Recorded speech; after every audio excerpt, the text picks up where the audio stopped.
जळगाव जिल्ह्याचे माननीय पोलीस अधीक्षक श्री श्रीकांत धिवरे सर यांच्या मार्गदर्शनाखाली जळगाव जिल्ह्यातील अंमली पदार्थाच्या विक्री आणि तस्करी विरुद्ध विशेष मोहीम राबविणे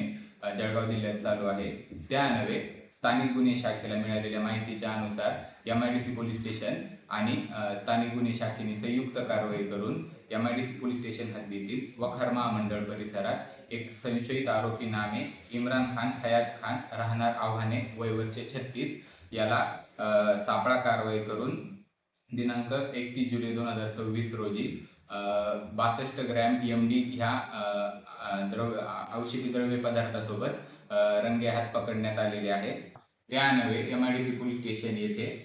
गुन्हा रजिस्टर नंबर 635/2026 अन्वये NDPS कायद्याअंतर्गत गुन्हा दाखल केलेला असून